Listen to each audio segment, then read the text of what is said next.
2026 சட்டமன்ற தேர்தலை ஒட்டி தமிழ்நாடு முழுவதும் அரசியல் தலைவர்கள் தீவிர பரப்புரையில் ஈடுபட்டு வருகின்றனர்.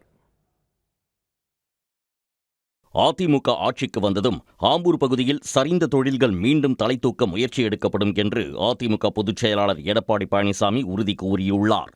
ஆம்பூரில் மக்களை காப்போம் தமிழகத்தை மீட்போம் பரப்புரையில் பேசிய அவர், விலைவாசி உயர்வை குறைக்கவும் நடவடிக்கை எடுப்போம் என்றார். ஏழை மக்களுக்கு, தாழ்த்தப்பட்ட மக்களுக்கு, மலைவாழ் மக்களுக்கு அற்புதமான காங்கிரீட் வீடு, இப்ப கட்டுற வீடு மாதிரிலாம் இல்ல, சிறப்பான வீடு. உங்க மனம் நிறைவு பெறுகின்ற வரைக்கும் அற்புதமான வீடு கட்டி கொடுக்கப்படும்.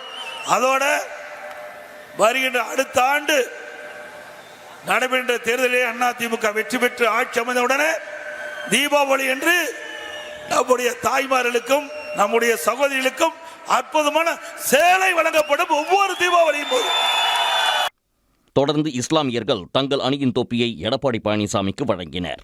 அதனை ஏற்றுக்கொண்ட அவர் உடனே தலையில் அணிந்து கொண்டார். தமிழ்நாட்டில் போதைப் பொருட்கள், மது கலாச்சாரத்தை ஒழிக்கவும் உரிமைகளை மீட்கவுமே தான் நடைபயண பிரச்சாரம் மேற்கொண்டுள்ளதாக பாமக தலைவர் அன்புமணி தெரிவித்துள்ளார்.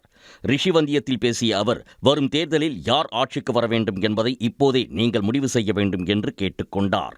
இன்னைக்கு அடுத்த தேர்தலில் யார் வர வேண்டும் என்பதை விட யார் வரக்கூடாது என்ற முடிவு நீங்கள் செய்யலாம். யார் வர வேண்டும் அப்புறம் பார்க்கலாம்.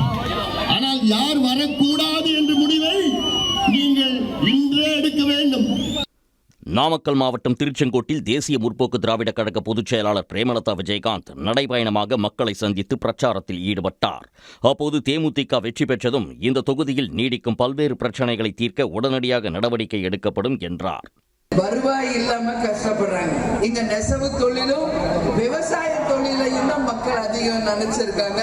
ஆனா ஜிஎஸ்டி வரி போட்ட பிறகு எதுவுமே இங்க அவங்களுக்கு வருமானம் இல்லாத ஒரு நிலைமை இருக்கிறது.